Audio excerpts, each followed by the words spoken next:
السلام علیکم ورحمۃ اللہ وبرکاتہ۔ مکۃ المکرمہ کی زیارتوں میں سے ایک اہم زیارت میدان عرفات کی زیارت ہے۔ تو اس دفعہ جب ہم لوگ عمرے کے لیے گئے تھے تو میدان عرفات میں بھی زیارت کے لیے گئے تھے۔ تو یہ اس وقت کی کچھ جھلکیاں ہیں ویڈیو کی شکل میں۔ سامنے جو آپ کو دکھائی دے رہا ہے یہ جبل رحمت ہے، اور اس سے متعلق کچھ ضروری انفارمیشن میں نے اس ویڈیو میں شیئر کی ہے۔ آپ اس کو سنیے، انشاءاللہ بہت علم حاصل ہوگا۔ السلام علیکم ورحمۃ اللہ وبرکاتہ۔ جواب دو سچن نے۔ وعلیکم السلام ورحمۃ اللہ وبرکاتہ۔ اچھا، مکۃ المکرمہ کی زیارتوں میں یہ دوسری زیارت ہے جس کا نام ہے میدان عرفہ۔ عرفہ عربی میں اونچی جگہ کو کہتے ہیں۔ تو یہ جگہ آپ دیکھو تھوڑا اونچی ہے نا۔ یہ جگہ اتنی زیادہ امپورٹنس رکھتی کہ 9 ذی الحجہ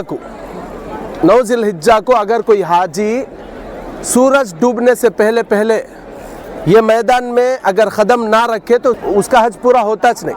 حج ہونا بولے تو کمپلسری 9 ذی الحجہ کو عرفہ کے دن یہ میدان میں قدم رکھنا اس کے لیے ضروری ہے۔ تو یہ وہ میدان ہے، اور اس میدان کے اور بھی زیادہ کچھ خصوصیتیں اس میدان کے ساتھ جڑی ہوئی ہیں۔ جیسے آپ کے پیچھے یہ جو پہاڑ دکھائی دے رہا ہے نا، یہ پہاڑ کا نام جبل رحمت ہے۔ جبل رحمت، یہ پہاڑ جبل کہتے ہیں عربی میں پہاڑ کو، رحمت والا پہاڑ۔ اس کا نام یہ کیوں پڑا بولے تو اس کے تعلق سے ایک روایت ملتی ہے جس میں یہ بتایا جاتا ہے کہ بابا آدم اور حوا، اماں حوا علیہ السلام، جب یہ دونوں آسمان سے اللہ نے ان کو نیچے بھیجا تو 200 سال کے بعد وہ لوگ جو ملاقات کرے نا، ملے نا، وہ جگہ ہے یہ پہاڑ میں اوپر جو پلر ہے، خاص طور پر یہ وہ نشانی ہے جہاں پر بابا آدم اور حوا علیہ السلام ملے تھے، ملاقات کرے تھے۔ اور اللہ تبارک و تعالیٰ نے یہیں پر ان کی توبہ بھی قبول فرمائی تھی، اس لیے اس پہاڑ کا نام جبل رحمت یعنی رحمت والا پہاڑ پڑا ہے۔ تو ایک تو یہ اس کی خصوصیت یہ ہے کہ یہ میدان عرفہ میں ہے۔ دوسری خصوصیت یہ ہے کہ یہاں پر بابا آدم اور حوا 200 سال کے بعد ملے تھے۔ تیسری خصوصیت یہ ہے کہ یہاں پر ان کی توبہ اللہ تعالیٰ نے قبول فرمائی تھی، حضرت آدم علیہ السلام کی۔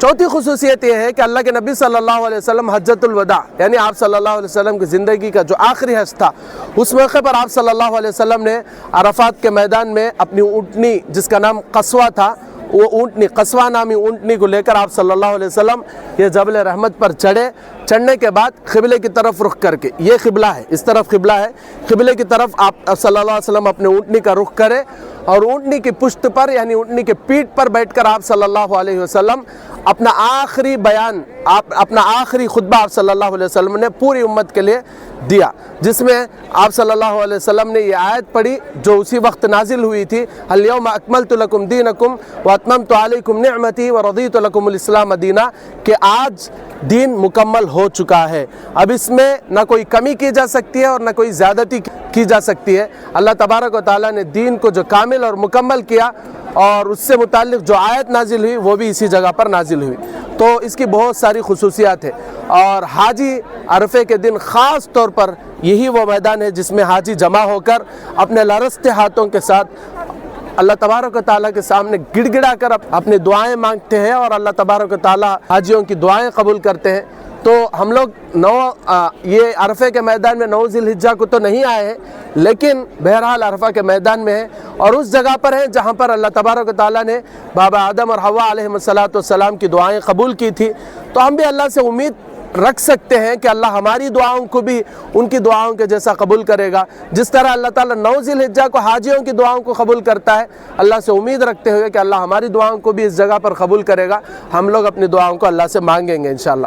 تو یہ میدان کی خصوصیت ہے، امید کرتا ہوں کہ آپ کو سمجھ میں آئی ہوں گی۔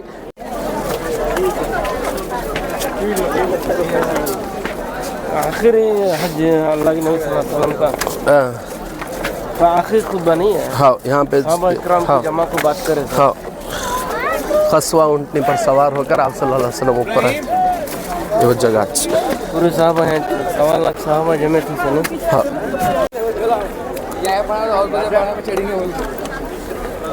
ماشاء اللہ ہمارے حاجی یہ جبل رحمت پر چڑھتے ہوئے۔ ہاشم جلدی آؤ جلدی آؤ۔